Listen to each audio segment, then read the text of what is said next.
Atrayendo la gracia de Dios, así se llama. Estamos listos. Y la multitud de los que habían creído era de un corazón y un alma, y ninguno de los que estaban o de los que eran parte de esa multitud, ninguno decía ser suyo propio nada de lo que poseía, sino que tenían todas las cosas en común. Qué interesante, ¿verdad? Lo vamos a analizar. Y con gran poder los apóstoles daban testimonio de la resurrección del Señor Jesús. Y mira lo que dice, por favor. Y abundante gracia era sobre todos ellos. Repitamos esa parte. Y abundante gracia. Abundante. No solo gracia, sino que abundante gracia era sobre todos ellos. Así que no había, y ese así que representa una conclusión, ¿verdad? Como había abundante gracia, eso producía lo siguiente: que no había entre ellos ningún necesitado, porque todos los que poseían heredades o casas las vendían y traían el precio de lo vendido y lo ponían a los pies de los apóstoles, y se repartía. Qué maravilloso es esto. Y se repartía, ¿a quién dice?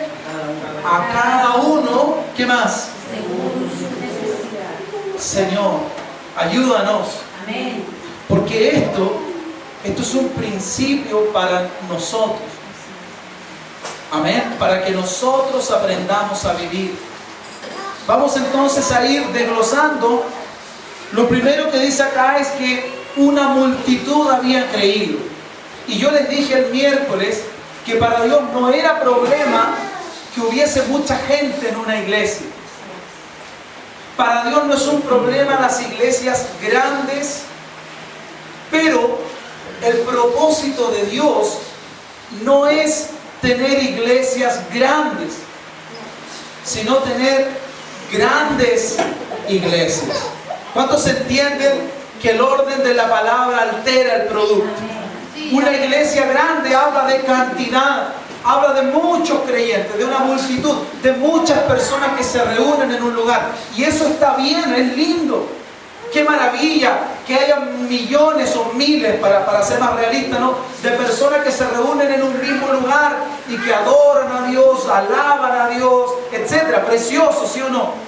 Pero si esa multitud es solo eso, entonces para Dios no es gran cosa. Porque a Dios no le enloquecen los números. Dios no solo quiere una gran cantidad de personas. Él no solo quiere iglesias grandes, sino que Él especialmente quiere grandes iglesias, lo cual habla de calidad. Una iglesia grande habla de cantidad, yo se los iba a mostrar allí, pero una gran iglesia habla de calidad. Y Dios desea calidad. Amén. ¿Qué prefieres tú? ¿Tener un marido que tiene todo el dinero y que te compra todo lo que tú quieres, pero que te maltrata, que te golpea, que te engaña, que te insulta? ¿O prefieres tener un marido que tal vez gana muy poquito y que quizá te lleva a comer galletas, ¿verdad? O a ver comer galletas, como digo yo, ¿verdad? Cuando no hay plata, tú le dices, te voy a llevar a ver comer galletas, ¿cierto? Pero ¿qué prefieres tú? ¿Un marido adinerado que te trata mal? ¿O un hombre quizás con recursos más limitados, pero que te ama, que se preocupa, que te respeta? ¿Amén? Bueno, eso es tener un gran marido. ¿Me dejo entender? Lo mismo en el caso de la esposa, lo mismo en el caso de los hijos, lo mismo en el caso de los padres. Dios está interesado en tener una gran iglesia, es decir, una iglesia donde Él se sienta.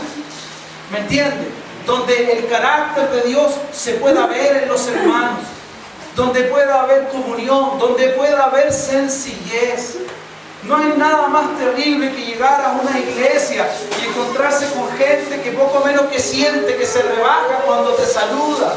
¿Dónde está la humildad de Cristo, hermano.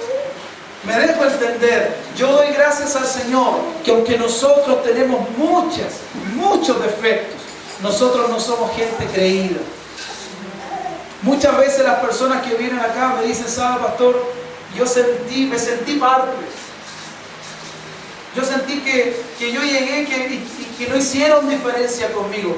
No me aislaron, no me abandonaron, no me dieron la espalda. Yo creo que eso es parte del amor de Dios, de la gracia de Dios. Y eso creo que es parte de lo que hace una gran iglesia. Eso es lo que hacía Jesús, ¿no? Él acogía. Él recibía. Bien, una multitud había creído.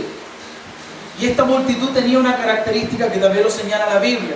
Dice que eran de un corazón y de un alma. Eso se traduce en una cosa. Eran de un mismo sentir. Quiere decir que las personas que estaban en ese lugar, hermanos, tenían un mismo sentir, tenían la misma motivación, buscaban lo mismo, querían, y esto mismo era ver a Cristo como Señor en sus vidas. Lo siguiente es que ninguno de los que estaba en esa congregación, que era grande, decía ser suyo propio nada de lo que poseía. Y saben, eso choca mucho con la mentalidad materialista que nosotros tenemos, ¿verdad? A nosotros nos enseñan desde pequeños que eso es mío. ¿Está bien o no? Eso nos enseñan. Desde que somos chiquititos, este es tu juguete, nadie te lo tiene que tomar, ¿sí o no? Es raro, nosotros normalmente, bueno, hay excepciones, pero nosotros normalmente no le enseñamos a nuestros hijos a compartir. Normalmente le enseñamos lo contrario. No dejes que nadie te tome esto. Esto es tuyo, ¿cierto? Los lápices en el colegio. Bueno, también hay razones, ¿no? Hay niños que son descuidados, que te piden prestado, te rompen. Eso obedece a otras razones. Pero lo que quiero decir es que por naturaleza los seres humanos somos egoístas. ¿Verdad? Es mío, es para mí, me lo compré, no lo miren, no lo toquen. No. Yo bendigo al Señor, yo doy gracias, hermanos. Aquí hay hermanos que a mí me han dicho, cuando mi vehículo ha estado descompuesto, me han dicho, pastor, ahí está mi auto, ocúpelo. Bendiga al Señor a esas personas, gracias. Gracias por la disposición, aunque nunca lo haya manejado, yo agradezco de mi corazón al tuyo. Bendigo al Señor por tu vida, porque eso es lo que tú a veces necesitas, amén. No que te den cosas, pero saber que tú no estás solo, que se siente bien o no se siente bien. Ok, entonces la iglesia de la que estoy hablando era una iglesia donde la gente sabía que eran mayordomos. ¿Qué significa mayordomo? Es una persona que administra la propiedad de otros. Nosotros somos mayordomos, somos administradores.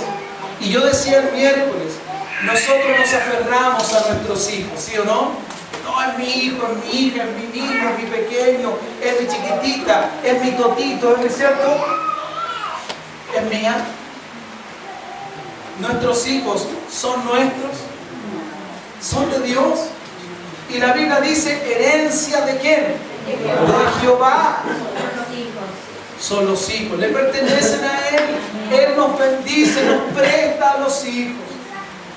Nos da la oportunidad preciosa de tenerlos, de gozarnos, de reírnos. Nos da el privilegio de enseñarles. Qué maravilla, hermanos, es que nosotros como cristianos podamos instruir a nuestros hijos en el camino de Dios. Enseñarles la palabra de Dios. Enseñarles a ser rectos, a ser temerosos, a ser respetuosos. Eso es lo que les enseñamos a nuestros hijos, ¿sí o no? A respetar los lugares donde vamos, etc. Esta iglesia entendía la mayordomía. Y ellos sabían esto, decían, este celular, sí, yo lo compré, pero en realidad no es mío. ¿De quién es? Es de Dios. Este reloj, sí, me lo regalaron a mí, me lo regaló la iglesia. Pero ¿sabe qué? Si a mí el Señor me dijera, te lo sacas y se lo entregas a Él, ¿qué tendría que hacer yo? Señor, es mío. No, es mi reloj favorito. No. Pero somos ¿Somos así o no somos así? Nosotros permitimos que las cosas se metan en nuestro corazón. Y debemos tener cuidado, hermano, porque el Señor Jesús dijo, nada hemos traído a este mundo y nada nos llevaremos. ¿No? Yo lo dije el miércoles, lo repito hoy día. El problema no es tener cosas. El problema es cuando las cosas nos tienen a nosotros. ¿De acuerdo? Esa es una cadena de la que Cristo nos quiere liberar. ¿Por qué? Porque si yo estoy amarrado a mis cosas, voy a estar amarrado acá. Y Él quiere que yo ponga mis ojos allá. ¿Cuántos recuerdan a la mujer de Lot? Yo alguna vez lo expliqué. Nosotros sabemos que la mujer de Lot miró atrás cuando Dios le mandó que hiciera cualquier cosa, pero que no mirase. Y ahora tú debes preguntarte, ¿por qué miró atrás? ¿Solamente porque era una desobediente y una mujer rebelde? No, yo creo que ella miró atrás porque atrás estaba su vida, ahí estaba su casa, ahí estaban sus cosas, ahí estaban sus vecinos, ahí estaban sus amistades, amén. Donde esté vuestro tesoro, ahí estará vuestro corazón. ¿Cuántos me entienden? Ella miró atrás, pero Dios quería que ella mirara hacia adelante. Que no nos pase a nosotros, amén. Que las cosas de esta vida no nos atrapen. Damos gracias a Dios si vivimos en una buena casa, si comemos bien, si vestimos bien, si tenemos para comprar las cositas que a veces nos gustan. Gracias, Señor. Pero esa no es nuestra vida, amén. Esa no es nuestra vida. Dios no te llamó a eso. Dios te llamó para llevarte a su reino. Y su reino no es comida ni es bebida. Amén. Es gozo, es paz, es regocijo. ¿En qué? En el Espíritu Santo. ¿Cuánto me entienden, hermano? Ninguno decía, esto es mío. Ellos tenían las cosas en común. Y yo el miércoles dije, en esta época es difícil, ¿verdad? Pero recuerden, esto es principio, estos son principios. Dios desea, y a nosotros los hermanos nos da la oportunidad. ¿Tenemos cosas en común? Claro que sí. Nuestra fe, por ejemplo. Compartimos nuestra común fe en el Señor Jesús. Compartimos, ¿verdad?, nuestra común confianza en la verdad de la palabra de Dios. Compartimos este lugar. ¿A qué le pertenece este pequeño templo, hermanos? ¿Es mío? No, no es mío. ¿De quién es? Ok, es del Señor. Pero no hay ninguna parte donde dice esto le pertenece al Señor Dios Todopoderoso, ¿verdad? No hay un contrato. Nosotros en nuestro corazón sabemos que es de Dios, ¿verdad? No es del pastor, no es tuyo ni tuyo. Es del Señor y por lo tanto Él nos lo ha entregado a nosotros para que lo administremos, amén, para que lo usemos, para que lo bien usemos, ¿de acuerdo? Y ahí está otra vez el principio de la mayordomía. Dios nos ha bendecido entregándonos cosas en común. Estas sillas nos pertenecen a todos. Por eso debemos cuidarlas. Este lugar nos pertenece a todos, por eso debemos cuidarlo, ¿verdad? Estos micrófonos no son míos, son de la iglesia, son del Señor. ¿Me dejo entender? Tenemos cosas en común. La iglesia primitiva tenía todas las cosas en común. Qué maravilla, ¿verdad?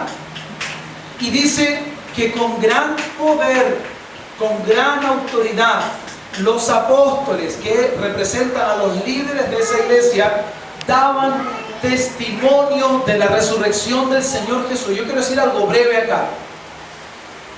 Fíjate que ellos daban testimonio de ¿qué? De la resurrección de Cristo. ¿Ah? Y ellos, una vez yo lo expliqué,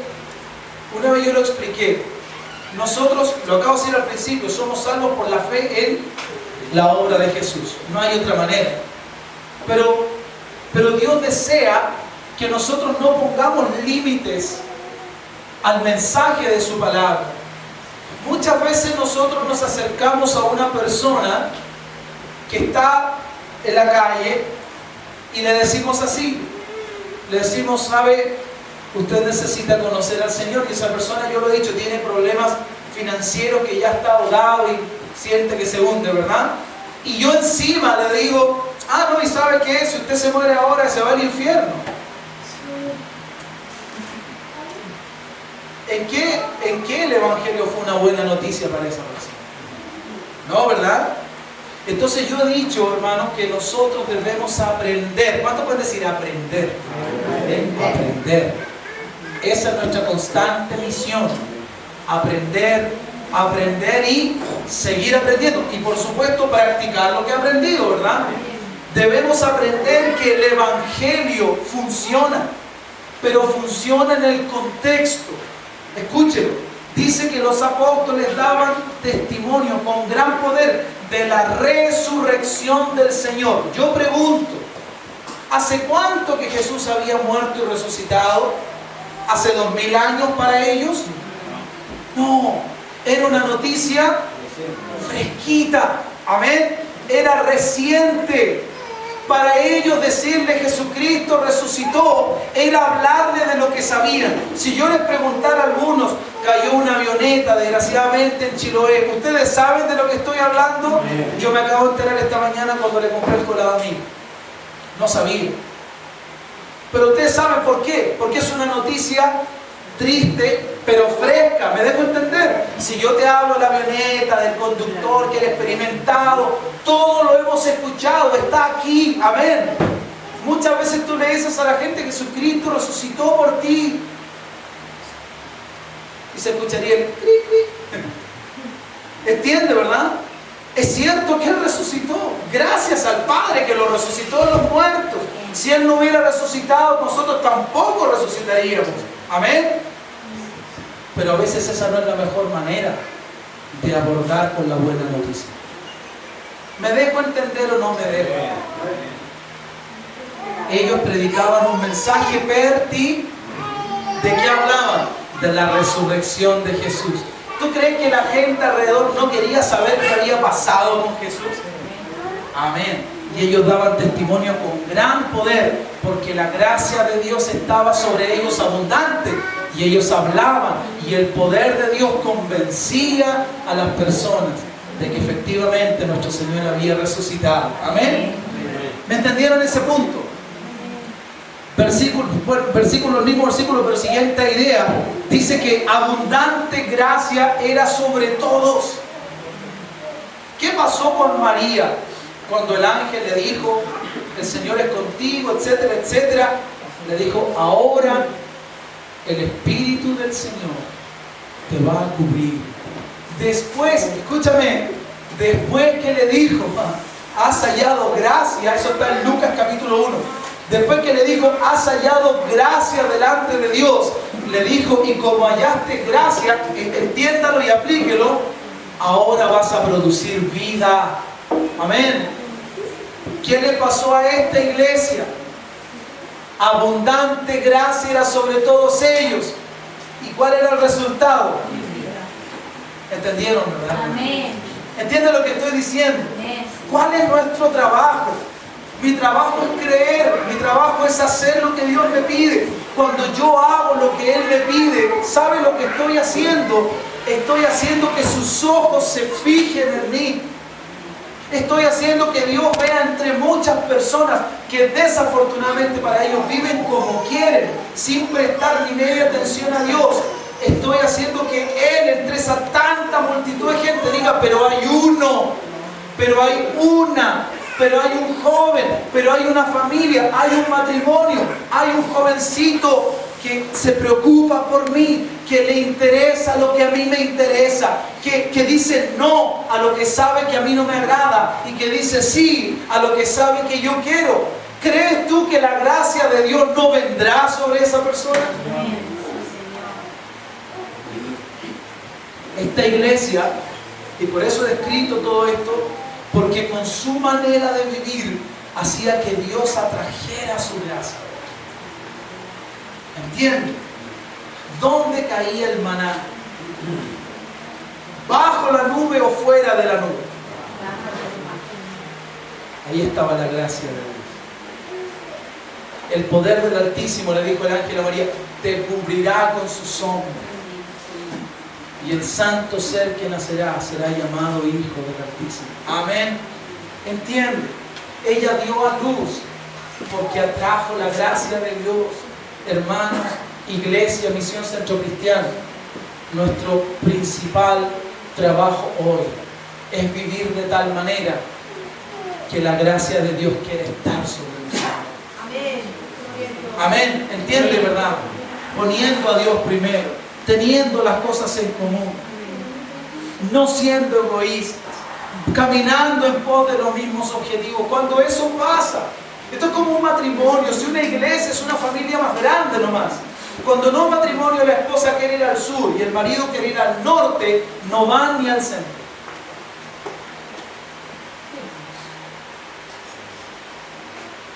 ¿Sí o no? Y los hijos no saben dónde ir. Oye, parece que vamos a ir al norte. No, si mi papá quiere ir al sur. ¿Pero qué dijo? No tengo idea, parece que al final no vamos a ir a ninguna parte. ¿Verdad? Hay confusión, hay duda, hay incertidumbre. Pero cuando en un matrimonio hay dirección, mi hijita, mi amor, ¿dónde vamos a ir? Vamos a ir donde usted quiera, dice la esposa. Acá los varones digan amén. Tengo que aprovecharlo. No, aquí no somos machistas, ¿verdad? Pero la mujer sabe que debe callar en la congregación. Entonces fíjate, cuando hay acuerdo en el matrimonio, ¿cómo está el corazón del marido? El corazón de la esposa. ¿Cómo están los hijos? Contentos, seguros. ¿Dónde vamos? Ya sabe, vamos al norte. ¿Me entiende, verdad? Y hay expectativa, vamos a ir al norte. ¡Qué rico! Todos se mueven porque hay un mismo sentir, porque son de un mismo ánimo. Amén. Hermano, eso pasa cuando la iglesia se pone de acuerdo con Dios. Dios, ¿a dónde vamos? Tú eres el esposo, nosotros somos la esposa. Jesús, ¿dónde vamos? Vamos al norte. Vamos al norte, Señor. Y cuando estamos en un acuerdo, la gracia de Dios viene, la gracia de Dios nos cubre, la gente comienza a venir a la iglesia, Dios empieza a traer a la gente nueva. Amén.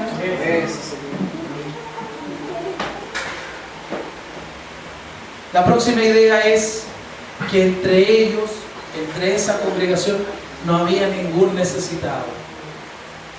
¿Por qué no había ningún necesitado? Yo sé, porque todos eran empresarios. Hermanos, ¿sí o no? ¿Sí o no que nosotros nos han enseñado desde chicos que la solución a la pobreza es la riqueza de todos? No.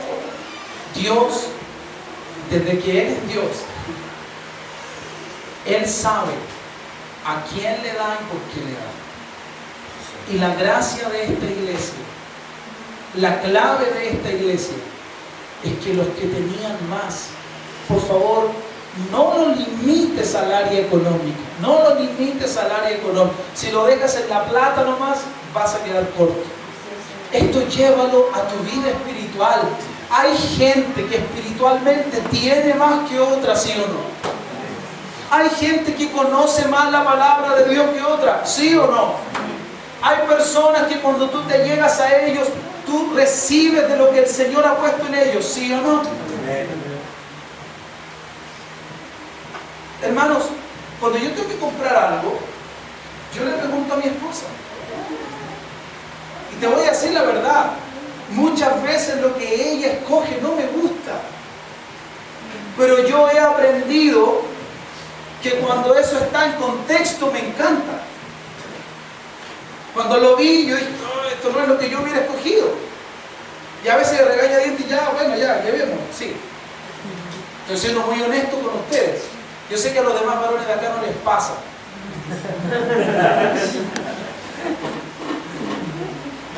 Pero luego, cuando yo lo veo eso en su lugar, en su contexto, yo digo, wow, que tiene buen gusto mi señora. Especialmente cuando me miro al espejo. Bájate, Pacheco. No, hermano. Hablando en serio, Muchas veces uno no ve el asunto, pero hay gente que tiene mejor gusto que otros, ¿sí o no? Yo te puedo dar a ti la misma cantidad de dinero que a ti, a cualquiera, ¿no? A ti. Vaya a comprar ropa. Y uno va a comprar ropa que dice, oye, qué bien se vistió, y el otro va a comprar ropa que va a decir, ¿cómo malgastó la plata? ¿Es así o no es así? Sí, amén. Hay gente que simplemente tiene mejor gusto que otro. ¿Y por qué me tengo que ofender? Yo tengo que allegarme al que tiene mejor gusto que yo para aprender. Amén. Yo tengo que permitir que haya en mí un corazón de aprendiz. Es decir, voy a aprender de esta persona. Yo tomo fotos, hermano. El otro día la hermana Javiera tomó su máquina y tomó fotos. Preciosa la foto. Yo me complico, etc. Hay gente que hace las cosas muy bien. Aquí hay hermanos que trabajan en construcción, el hermano allá, Carlos. Ellos saben lo que hacen. A mí me pasa y yo termino con todos los dedos machucados. Yo no tengo esa paz. Ellos la tienen. Hay gente que cocina muy rico. Tú pones los mismos ingredientes, 2 personas, y a una le queda fantástico, no sé, algo, y a la otra no le quedó igual. Eso no es verdad. Dios ha hecho diversidades. ¿Ah? ¿Es así o no es así? Bueno, dice que no había entre ellos ningún necesitado, porque Dios le ha dado a algunas personas tener más que a otras. Punto final. Y a veces uno se pasa la vida, pero si yo tuviera más, pero ¿por qué a mí? Pero, ¿cierto? Cuando uno debería, dice la Biblia, ser agradecido. Señor, gracias por lo que tengo. Con toda seguridad, si Dios a fulanito le da más que a mí, es porque fulanito sabe manejar eso mejor que yo. Yo me puedo enojar con fulanito, puedo envidiarlo, puedo maldecirlo, olvídate, me puedo morir del corazón ahí de la rabia. Cuando sería tan simple decir, bueno, Dios sabe lo que hace o no sabe lo que hace. Él siempre ha sabido lo que hace. Si Dios le da a esta persona más que a mí, es porque esta persona sabrá administrarlo mejor que yo. Y tal vez si yo aprendo, y eso es lo que dice la Biblia, si yo soy fiel en lo poco, Él me va a poner sobre más. Tal vez si yo aprendo, Él va a poder confiarme aún mucho más. Me dejo entender, hermanos. Yo les he dicho a ustedes, yo no tengo la aspiración personal de tener una iglesia de 500 personas, porque tal vez mi capacidad da para 70, 80 o 100. Tal vez mi capacidad, me dejo entender. Ahora, si yo soy fiel con 70, con 80, con 100, ¿por qué Dios no podría ponerme hasta conmigo? Si soy fiel en lo poco, Dios puede. Me dejo entender. ¿Ha quedado claro el punto? Ellos no tenían entre la iglesia ningún necesitado por una sola razón. Los que tenían más estaban preocupados de los que tenían menos. Esa era toda la respuesta, hermanos. Fíjate. Y ahora continúo. Punto número 8. Todos los que poseían heredades o casas, dice que las vendían y traían el precio de lo vendido. Mira lo que hacían. Yo no estoy diciendo a ti que tú lo vayas a hacer. Yo estoy enseñando lo que la gente en la Biblia hacía. Y dice que entre esa multitud de creyentes habían hermanos muy limitados y otros que tenían bastante más. Algunos incluso tenían posesiones heredadas de casa. Y aquellos que tenían casas, posesiones, dice, las vendían. ¿Y qué hacían? Y las llevaban a la iglesia. Hermano, déjame decirte algo. Nosotros no haríamos eso. Nosotros diríamos, ¿cómo? Pues esta casa me costó sudor, lágrimas y yo trabajé, me maté. No, esta posesión es mía. No. Me morí con la posesión. No hice nada bueno con ella. Pero es mía, porque como te digo, desde chico es mío, esto es para mí, esto me pertenece a mí, es lo mío, etc. ¿Verdad? Y fíjate que en esa iglesia, las personas que tenían más, por alguna razón que ahora vamos a ver, se despojaban de eso y le daban a los que tenían menos. Resultado, ¿Cuál era el resultado? No habían necesitados. Qué genial sistema, hermanos. Déjame preguntarte algo. Vivimos en Chile. Dicen que la riqueza de Chile la tiene un 7% de personas allá en el barrio alto. Súper alto. Tan alto que uno ni llega allá. Ellos son dueños de este país. Si esas personas se despojaran de alguna de sus posesiones, ¿habría tantos pobres en Chile? No. Pero es una cuestión de mentalidad. ¿Te das cuenta? Dios quiere que algo cambie dentro de nosotros. Esto tiene que enseñarnos algo. Esa iglesia era una iglesia que atraía a Dios. Dios miraba a esa iglesia y decía, me gusta. Y yo le dije el miércoles, si hubiese existido un Facebook, con toda seguridad Dios hubiera puesto un dedito así, me gusta, sobre la iglesia primitiva, ¿verdad? Porque Él le daba su aprobación a ese estilo de vida. Ahora escuche esto, mire. Ellos hacían esto porque Dios los había tocado. Dios había trabajado en sus vidas. Y se había vuelto Dios de todo lo que eran, pero también de todo lo que tenían. Cuando el Señor vino a estas personas, podemos ver que ellos abandonaron su amor por lo terrenal. No se quedaron en la calle. No se quedaron sin casa. ¿Me dejo entender? No se quedaron sin comida. Simplemente entendieron lo que Pablo decía. Teniendo sustento y abrigo, estemos contentos con esto. Ellos, cuando Cristo vino a sus vidas, ellos pensaron, ¿y para qué quiero posesiones yo? Cristo ha venido a mí. Cristo me dice que mi reino no es de este mundo, que su reino está allá, que su reino es eterno.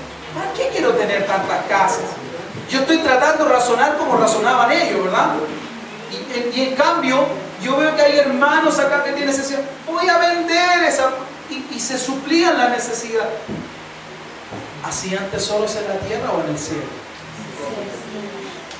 Pero penosamente, nuestra mentalidad está tan terrenalizada que nosotros estamos más interesados en hacer tesoros aquí. Toda la propaganda, hermanos, alrededor nos dice, acá, tu momento es aquí y es ahora. Esta es tu vida. No, esta es la antesala de nuestra vida verdadera. Esta vida de ¿cuánto? 80 años comparado con la vida eterna. Me dejo entender.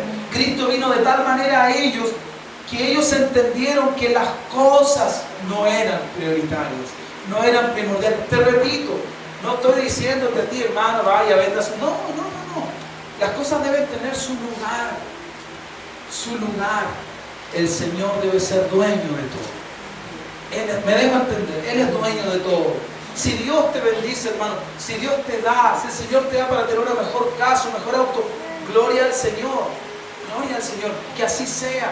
Yo deseo, decía Juan, que tú seas prosperado en todo así como prospera tu alma. Amén, que Dios lo haga. Pero que no haya en nosotros una mentalidad mezquina. Que no haya en nosotros, en mí, en ti, en cada uno, una mentalidad personalista. Porque esa mentalidad es enemiga de la gracia de Dios. ¿Entiende? Y nosotros queremos que la gracia de Dios venga sobre nosotros. Déjame darte un ejemplo, ya voy a terminar. Zaqueo. ¿Cuántos recuerdan a Zaqueo? Hay canciones sobre Zaqueo, ¿cierto? ¿Y saben qué? Zaqueo es un excelente ejemplo de esto. Él era un hombre encargado del tema de los impuestos, si mal no recuerdo, ¿cierto? Corríjame si me equivoco. Pero fíjate que cuando Zaqueo fue tocado por Dios, tocado entre comillas, el Señor le dice, Zaqueo, bájate porque hoy es necesario que yo pose en tu casa, ¿verdad? Zaqueo se baja, no sabemos cómo se bajó, pero se bajó, ¿verdad? Y él está feliz porque Jesús va a quedar a su casa. Piénsalo, él está feliz porque Dios, la salvación, ha entrado en su casa. Aleluya. ¿Cuántas familias viven en la infelicidad, en la desgracia, hermanos, porque Jesús no está allí? Hay todo lo que la plata compra, pero Jesús no está en ese lugar. Y aquí el Señor le está diciendo a Zaqueo, Zaqueo, baja porque hoy voy a entrar a tu casa. Qué maravilla, ¿verdad? Pero mira lo que pasa, hermano. Ustedes pueden leer este relato en Lucas 4, creo, o 19, no me recuerdo. La otra vez no leímos. Pero fíjate lo que ocurre. Zaqueo, sin que Jesús le diga nada. Jesús no le dice, ya pues Zaqueo, hace mérito. No. El Señor le dice, es necesario que goce en tu casa. Y cuando están allí, Zaqueo se levanta y le dice, Señor, está tocado por Dios. ¿Me están siguiendo? Amén. Dice, Señor, la mitad de mis bienes se la doy a los pobres. Por favor, es Jesús allí. Es el Espíritu de Jesús en la iglesia primitiva. Los que tenían posesiones dicen, yo no necesito 2, 3 casas, con esta vivo bien y esa otra, para el Señor, para los pobres. Te das cuenta que es el mismo Espíritu. ¿Lo entiende, verdad? Está en nosotros ese Espíritu. Yo no digo si está o no, te pregunto, ¿no? Tú piénsalo. Está, querido hermano, en ti. Está en mí ese Espíritu. Si no está, debe estar, porque ese es el Espíritu de Jesús. Que yo vea a una persona con necesidad y que yo pueda compartirle. ¿Sí? Que en mi corazón pueda ver ese sentir.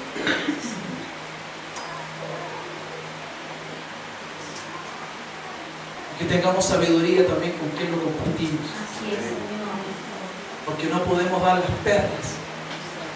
¿A quién le vendían las casas y las propiedades y a quién la daba al mundo? No, suplían las necesidades de ¿quiénes? De los hermanos de la iglesia. ¿Me dejo entender? De los hermanos que tenían necesidad. Qué maravillosa familia, Señor. Ahora, para que fueran hermanos había requisitos, ¿sí o no? No era cualquiera que decía, no, a mí me gusta. No, era alguien que estaba comprometido con esa confraternidad, con esa hermandad, con esa verdad, que practicaba esos principios, que vivía esa vida. Ese compromiso le hacía acreedor de los beneficios de ser parte de eso. ¿Me están entendiendo? Deme un segundito más. Zaqueo fue tocado por el Señor y él dijo, sin que nadie lo obligara, nadie le puso una pistola. Él dijo, ¿sabes, Señor? Yo con la mitad de lo que tengo suficiente. Así que la otra mitad la doy a ¿quién? A los pobres.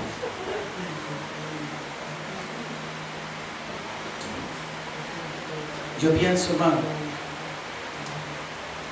al mirar mi closet, ¿cuántos tienen closet acá? Ni siquiera teniendo un espíritu tan cristiano, uno tiene una mitad de ropa que no se pone. ¿Es así o no es así? Así tengas 10 prendas o tengas 3 prendas, siempre uno ocupa una específica y hay otras que están allí apolillándose cuando podríamos estar ayudando. Y la caridad comienza por, en nuestro caso debería empezar por la iglesia. De repente yo tengo algo en mi casa y sé que un hermano lo necesita y yo lo tengo ahí, está ocupando mi lugar. Señor, ayúdame, despiértame. Amén. Abre mis ojos, porque cuando Dios ve que ese espíritu se activa en el cristiano, la gracia de Dios comienza a venir. Y cuando hay abundante gracia, hay multitud de salvos, porque somos salvos por gracia. ¿Te fijas el efecto dominó que tienen las cosas? Bien. Termino, hermano, no les quiero dar la lata. Dice que ponían todo a los pies de ¿quiénes? Y no quería concluir sin tocar este tema. Esto está tan manoseado, hermanos. Pero yo quiero hacer justicia al Señor, a su palabra y a mucha gente que ha escuchado estos mensajes con la intención de ser manipulados para que den. Me dejo entender. Nosotros estamos aprendiendo el consejo de Dios. Pero qué maravilla es que dice aquí que ponían a los pies de los apóstoles. Pero no dice que los apóstoles vivían en la opulencia. Eso significa que no quedaba en los apóstoles, pasaba por los apóstoles, pero no se concentraba en los apóstoles. Me dejo entender. Muchas de las cosas, muchas de las bendiciones hoy día pasan, entre comillas, que se quedan en los apóstoles. Y falta la otra parte de que a través de ellos pasen a quienes también lo necesitan. Y ese es el punto que yo quiero compartirles muy brevemente. Las personas ponían a los pies de los apóstoles porque confiaban en aquellas personas que los presidían en el Señor. Confiaban en ellos. Ellos, fíjate, confiaban en la integridad, en la rectitud, en el buen juicio de los apóstoles. Ellos confiaban, la hermandad, confiaban que las decisiones que los apóstoles tenían que tomar o tomarían tendrían buenas razones para hacerse de esa o de esta forma. Me estoy dejando entender. Fíjate tú que Moisés era cuestionado por el pueblo al que él lideraba. ¿Lo hemos leído, sí o no? El pueblo constantemente cuestionaba a Moisés. Cuando las cosas no resultaban como el pueblo quería, iglesia, si Dios me hizo escribir esto, es porque hay algo de esto que nosotros necesitamos recoger también. Cuando las cosas no resultaban como el pueblo esperaba, ¿sabe lo que hacía el pueblo? Tenía la mala costumbre de murmurar contra Moisés, de cuestionar su liderazgo, de decir a Moisés: Moisés, ¿para qué nos trajiste acá? ¿A qué nos sacaste de Egipto? Mejor me hubiera quedado en la iglesia donde yo participaba. En esta iglesia ni me cotiza. Mejor me hubiera quedado allá, porque acá esto, porque aquí Moisés, o porque aquí el pastor. Ojo, queridos hermanos. Ojo, ¿saben por qué? Porque en la iglesia primitiva los hermanos confiaban en su liderazgo. ¿Me dejo entender? En ese pueblo de Israel que cuestionaba constantemente a Moisés, ¿cómo terminó la relación? Punto número 1, ¿llegaron donde debían llegar? No entraron. No entró ni el líder ni los seguidores. ¿Saben por qué no entraron? Porque el diablo se metió. Y te voy a decir algo, iglesia. Toda vez que el diablo descubre que hay una iglesia sanita, va a tratar de entrar a corromperla. Donde quiera que el enemigo vea que hay una iglesia que sana en su espíritu, te lo estoy diciendo, va a buscar la manera para entrar a sembrar la duda. Y uno de los ataques más fuertes del diablo es cuando siembra en la hermandad duda o cuestiona el proceder del liderazgo de los que presiden en el Señor. Cuando tú no crees en quien está delante de ti, hermano, es difícil avanzar. Es difícil que tú te comprometas con tu líder. Déjame ponerlo en un sentido más práctico. Nuestros hijos estudian en colegios, y en esos colegios, que no me olviden que vamos a orar por los que estudian, ¿ya? Recuérdame si se me olvida. Pero en esos colegios ellos tienen profesores, ¿verdad? ¿Y cuántas veces, dime si no es cierto, que tú no has estado de acuerdo con decisiones que tomó el profesor o la profesora? Y el profesor dice: necesitamos que su hijo mande tal material. Y uno dice: ¿para qué quieren ese material? No lo pienso mandar. A mí me ha pasado. ¿Alguien más puede levantar la mano? Okay. Bueno, yo no entiendo por qué el profesor pide eso, pero el profesor sabe lo que quiere hacer con eso. Amén. Y a veces uno se pone enfrente del profesor en lugar de colocarse al lado del profesor. Satanás siempre va a tratar de sembrar una duda razonable en el pueblo, para que el pueblo dude del liderazgo que tiene. Y cuando eso ocurre, él quebranta las relaciones. Y cuando las relaciones están quebrantadas, te dije, si el marido quiere ir al norte y la esposa quiere ir al sur, nadie va a ninguna parte. ¿Lo entendió, verdad? Debemos guardar nuestro corazón. En Corinto despreciaban el liderazgo de Pablo, ¿cierto? Y fíjate, hermano, qué terrible, que aunque la iglesia en Corinto era una iglesia con muchos dones y con muchos talentos, no le hacía bien a nadie. ¿Por qué? Porque no estaba sujeta a la autoridad del Señor. A Satanás le conviene sembrar duda, para debilitar la relación entre los hermanos. ¿Qué más me queda por decir, hermanos? ¿Podemos atraer la gracia de Dios? ¿Queremos que la gracia de Dios sea atraída a nosotros? ¿Qué debemos hacer? ¿Debemos hacer sacrificios? No. Debemos hacer lo que sabemos que es bueno, lo que hemos aprendido en su palabra. Amarnos unos a otros, respetarnos, ser generosos. Si a mí Dios me ha bendecido con un poquito más de entendimiento que algunos de ustedes, que yo comparta en amor ese entendimiento, que yo no me jacte, que yo no me crea, ¿verdad? Que yo no menosprecie. El que tiene más no menosprecia al que tiene menos. Al contrario, considérese bendecido, afortunado en Dios de poder tener con qué favorecer al que tiene menos. Yo te agradezco, hermano, que tú escuches esto con atención. Sé que lo vas a poner por obra. Amén. Amén. Y mientras haya en nosotros un espíritu de amor que cubre multitud de pecados, tendremos la gran oportunidad no solo de llegar un día a ser una iglesia grande, sino de convertirnos en esa gran iglesia que el Señor quiere tener. Ponte en pie para que oremos.